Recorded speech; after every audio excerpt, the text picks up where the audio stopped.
Ora ana kabar besok.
maning ayu Dewi Sunggulan. Senajan to kula diarani kowe kuwi wong andan, apakah Senopati? Nanging ora tidul-tidul lho punapa katresnanmu, Prasen. Namung kemawon kusumaning ayu Dewi Sunggulan. Napa badhe kelampah menawi panjenengan menika tresna kalih kula. Kene ora. Kula menika rak nggih tasih kalebet Senopati.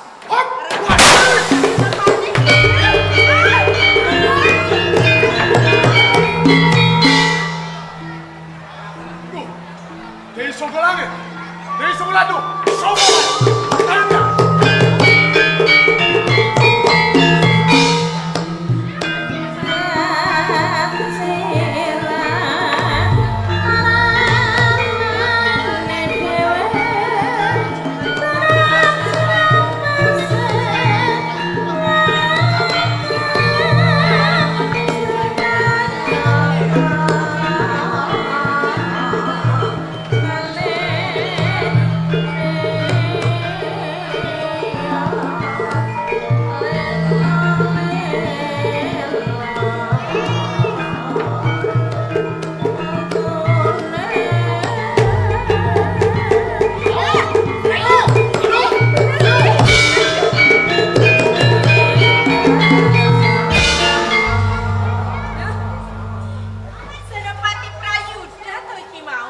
Pancen menika kula kusumaning kayu. Ora ngerti samar parane dumadi lah kok kowe jercemalane lan Senopati Prasena. Jane kamu kawigaten apa to Prayu? Menawi panjenengan nakinaken kenging menapa ngantos kula nyempalane lan Senopati Prasena. Merga runtik jroning batos kula kusumaning kayu Sunggulan. Runtike Saben-saben kula gegelaken wah keloro golan kanuragan. Antawisipun kula Prasena, Pratekta lan Prawira. Ingkang saged dhateng dika menika namung Senopati Prasena. Liripun kados pundi menika Kusumani? Senopati Prayu. Inggih. Nganti saben dina aku mung cedhak lan Senopati Prasena. Mergo sejatine aku wis duweni sambungan tresna. Sambung tresna.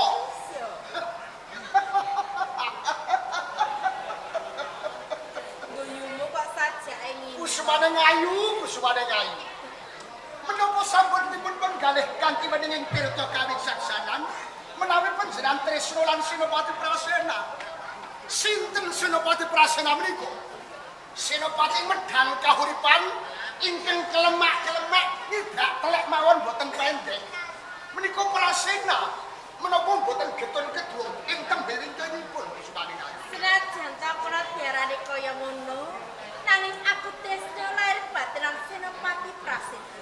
Apa meneh saben dina sing cedhak lan tetulung marang aku raliya mung Prasena Prayu. Duh, Kusumane ngayu saha langit. Senopati Prayu. Monggo tasih kathah Bupati Pemansat, Hadipati Pemansat Senopati ing medhang kahuripan.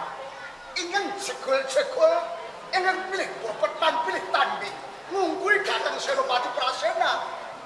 Kenging menapa ingkang dipun pilih kok namung Prasena Kusumane ngayu. Mergo atiku ki tresna kelawan Senopati Prasena. Bola-bali namung tresna lan tresna. Ya pawitane ya mergo tresna lho Prayuda. Mongko wonten salah setunggaling pawongan ing medhang kahuripan ingkang kupati-pati tresna lan dika Kusumane ngayu. Ana sing tresna lan aku. Inggih. Sakliyane Prasena, Wah, saestu wonten Kusumane ngayu. dur sapa pawongane Prayuda? Keping ngertos So, sinten pawongan ingkang kepati-pati tuh tresna? Boten wonten kalih tiga setunggal. Kula piyambak Kusumane. kowe Prayuda.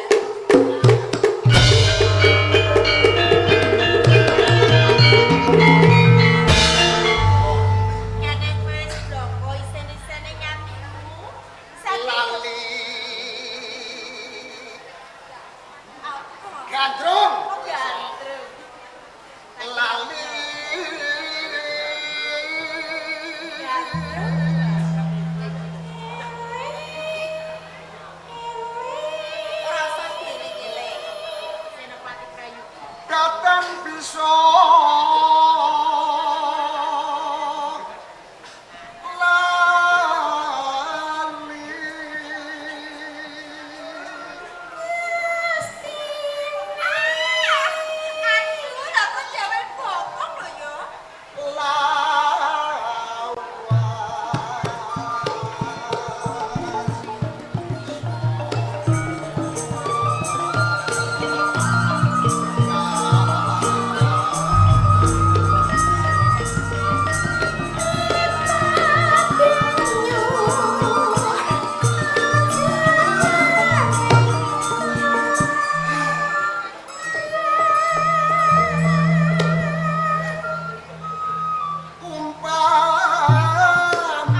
Nggih.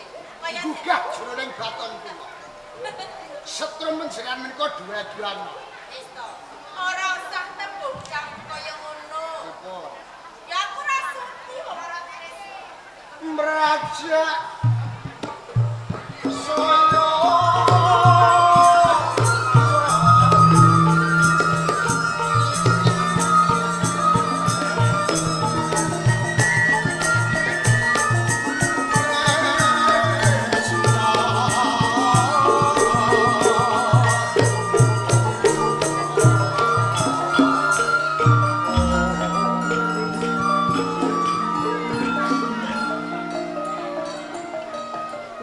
Usmane kayu sebelah.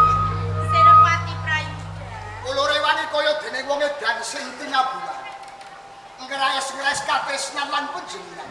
Nanging sajak boten kesedu wadah dika Usmane kayu. Mergo bola-bali aku ra yo wis kono. Yen to aku wis duweni rasa tresno lawan Senopati Prasena Prayuda. Wong salwang sulamung prasena lan praseda. Menika nambah pinggir jroning batas kula. Lho, tau Ing kok papan menika boten wonten prasena. sing ana. Inggih wonten namung kula lan panjenengan Gusti. Ya yen sing ana kowe ya aku iku kudu tresnani lan kowe to Prayuda. Kedahipun kados ngaten. Mugi kersa nampi dhateng tresna kula. Ora. Pripun? Usmane ngayu. Kula menika wong lanang. Kula niki piyai kaku. Kenceng saged, lemes yo iso. Nek duwe kekarepan mboten saged kula jangka. Pambudidaya kula tetep badhe meksa lan panjenengan. Kowe arep kesalahan aku Prayuda. Kamangka aku iki putra sesembahanmu. Boten hidup. Ing papan mriki sampun boten wonten pawon kejawi namung kula lan panjenengan. Badhe bangga menapa? Jane bisa nyawang apa ora? Nyawang pripun? Sing ana ora mung aku lan kowe. Inggih wonten menika namung kula lan panjenengan. Senopati Medang sampun boten wonten. Ning papan kene pancen iya aku mung kowe. Nggih. Nanging sawangan kebone ngarepe. Pundi? Menika boten wong, menika boten menungso. Apa? Penyakit beras. Kaya kowe kan? Pripun? Gambarmu ketake berase wong. Urun apa boten? Ora sudi. Gambreng mangan lho. Moto peteng ora itu. Arep apa kowe Prayuda? Panjenengan hukum. Sampun lan itu. Prayuda. Leceti nyamping panjenengan. Tertampung lan keno.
Paling aku kalah Prayuda. Aku ngojek. Ya mergo iki bojomu rek. Rasane bojone sapa lha aku ki katris. Lah sampean iku nek kula rangkul, mengke becing niku langsung mboten digocekke kalih Prayuda. pedhot atiku pedhot. Aku numpak gojek. Gojek ora ndang pradul karo sapa. Prayuda, Rasena, jebul kaya ngono tumindak. yo kene aku Kowe wis wani nyempalani kelawan aku, nggawa mlayu kelawan Dewi Songgolangit. Kamangka Dewi Songgolangit kowe wis dadi katresnanku. Apa kowe ora mengerteni, Prayu? Prasena, Yo, aku wis krungu. Pangandikane Kusumaning Ayu Sangga Langit yen to tresno lan kuwi. Nanging jeneng tresno durung kelampon temanten anyar, durung kelakon omah bebarengan. Sapa wae kiai kakung pedang tresnane lan Kusumaning Ayu Sangga Langit. Yo, kadane kaya jeneng aku. kabeh kuwi mau bener apa sing dadi kandhamu, Prayu? Nanging jeneng wong tresno kae kudune padha tresnane kamangka Dewi Sangga Langit kae ora tresno kelawan kowe. Rasin, Yo, aku ora butuhke kekandangmu. Aku ora butuhke sesuatu sing mbok karepe sing baku Kusumaning Ayu Sangga Langit. Tak jaluk. Prayuda. Iya. Kena kowe njaluk kelawan Kusumaning Ayu Dewi Sangga Langit. Nanging yen kowe wis bisa nyempal bau kiwolan tanganku, tak ulungake. Bagus. Tembung sing tak Senopati medhang kauripan. Prayuda apa masih? Oh, kalah. Oh,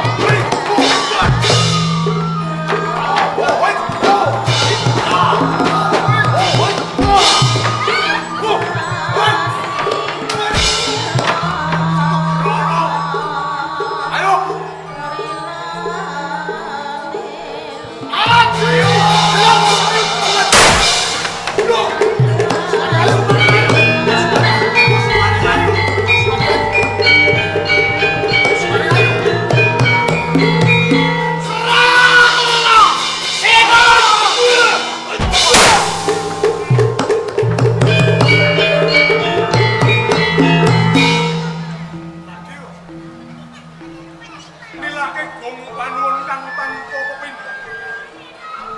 Mergo iki mau yen ora ana kowe, Prabu. Mesti wae aku wis tumekanen pati kelawan Senopati.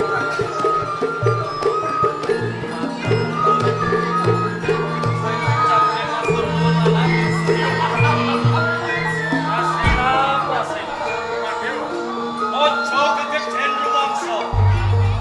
Kene opo kowe kandha kaya ngono, kan? Tenane anggonku mitulungi itu ora mergo mligi kanggo kowe. Ora kanggo aku. Anggonku nyempalani kelawan Prayuda. Iki mung kepengin sabyantu kelawan Kusumaning Ayu Dewi Sangga Langit. Kang tegese kepiye, Prabu? Jalaran aku ora lilo. Yen kowe lan Prayuda padha rebut tresna kelawan Kusumaning Ayu Sangga Langit. Prabu. Kowe wis pas. Mergo apa? Kusumaning Ayu Dewi Sangga Langit kae wis dadi katresnanku. Kamangka si Prayuda kae uga tresno kelawan Dewi Sangga Langit. Dewi Sangga Langit kae ora tresno. Nganti dadekake bendak sirah kelawan aku lan Prayuda. Angertene ana Prasena. Yo, Tenane iki uga ana pawongan sing pantes lan trep upama lungguh jejer sesandingan kelawan Kusumaning Ayu Sangga Langit. banjur sapa, Prabu? Ora nuli aku dhewe.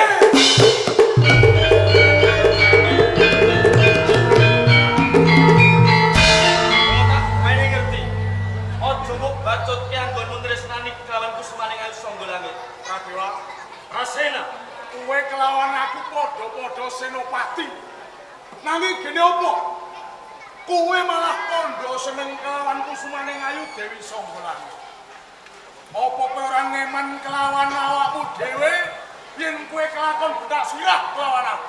Rasena, Yo, yen ijeh mbok bacotke, aja ngluputke aku yen tegel lan mentol kelawan kowe. oh, tembungmu kan pungkasan sing tak anteng. Ayo, ditentake kowe apa?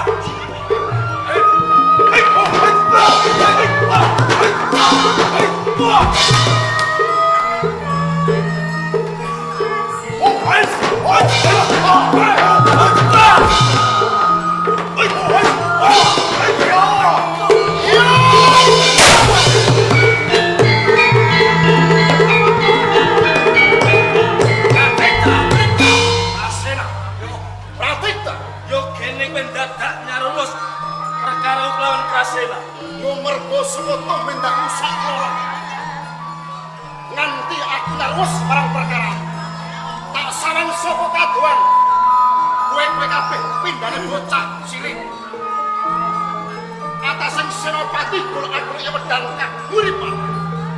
Lan pakar ora becik. mung krana bocah wadon satemah padha bentak sirah. Radika, Prasena, sing kudune kowe ngerti. Nganti aku padukon kelawan Pradewa. Pumligi mergo rebut kelawan Kusmaning Ayu Dewi Songgolangit. Kamangka Dewi Songgolangit kae wis dadi katresnanku, Prabu. hei Prasena, Yo, yen kowe ngandhake mergo Kusmaning Ayu Dewi Songgolangit dadi katresnan.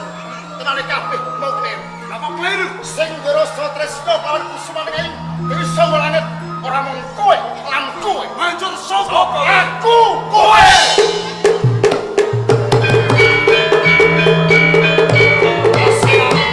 Yen ngono cetha, padha padha senopati ana ing medang kauripan.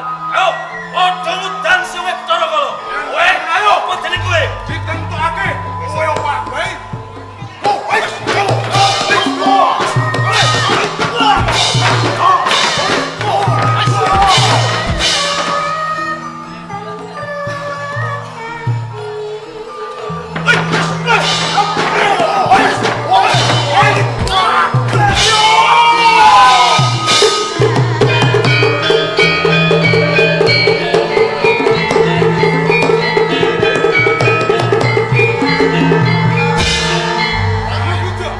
Prasena, Pratekta, Ijeh urip. Pradewa. Nyatane aku sih jinangkung kang maha kuwasa. Aji sektimu ratu ngomong pirang laga. Kowe padha bentak sirah, kowe padha padudo. Aku ngerti. Sumbering perkara mung Kusmaning Ayu Songgolangit. Ya ora, pancen ora luput.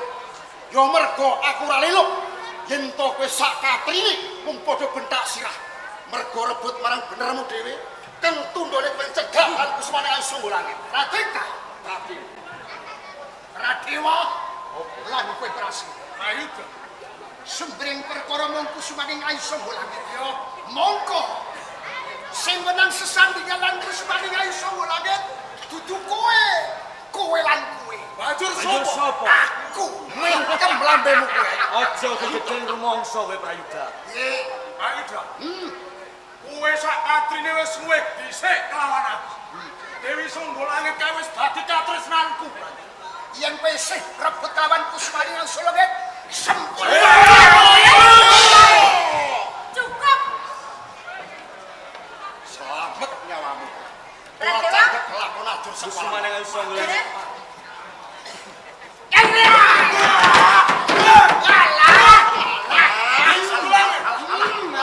Panjenengan menika padha tresna kali kula. Pun cetha sinten sing dipilih? Pilih-pilih gegekan wong sosok.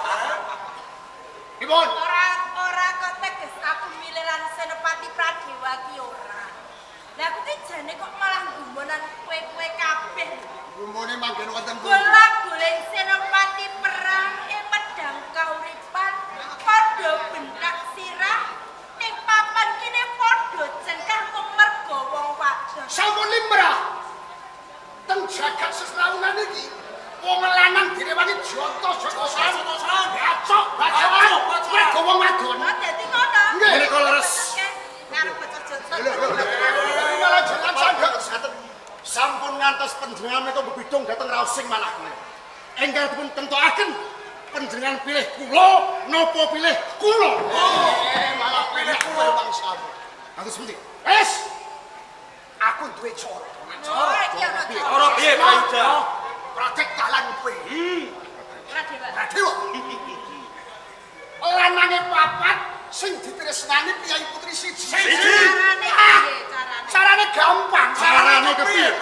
Kusmaning Ayu Songgolangit dikethok dadi papat. Kudune sing adil. Sijinan. Adil. Adil. Aku adil. Umpama dikethok dadi papat, njur carane kepiye? Sawangen. Ayo. Dikethok dadi papat. Iya.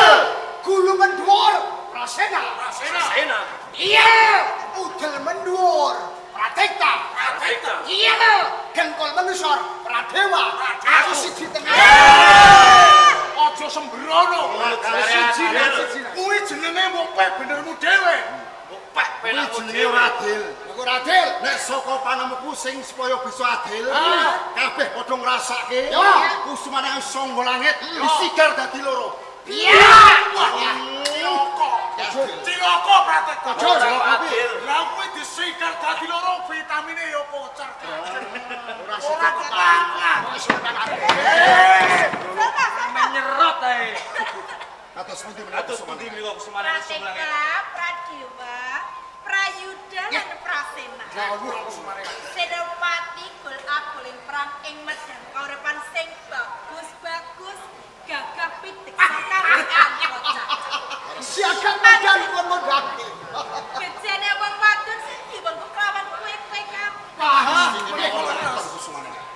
Nanging kuwi dadi bingunge atiku.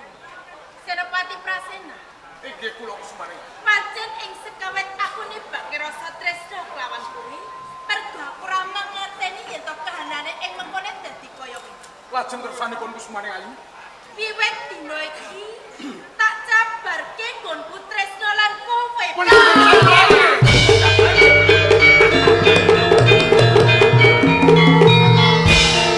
Kusumane Ayu. Niku Kenapa panjenengan menika malah nyabarke katresnan panjenengan dhumateng kula? Mergo aku kuwi putra pengayoman ing medang kauripan.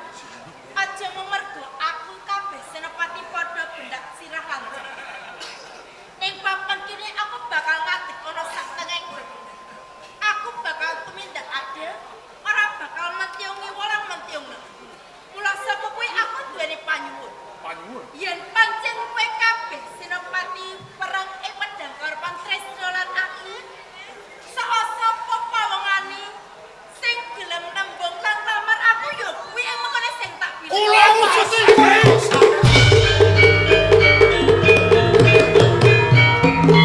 Kusumane Ayu.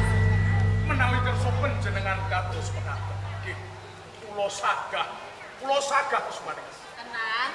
Eh! Aja dadi aku Lamar iso kesulangan yo lamar. pancen. Kusumane Ayu Songgolangit. Menawi mangke wonten ing pendopo panjenengan ampun milih. Praktek taken. Malah Oi! Nuwun sewu Kusumane Ayu. Tasih wonten ingkang kirang. Kula dereng Ana-ana. Napa iki?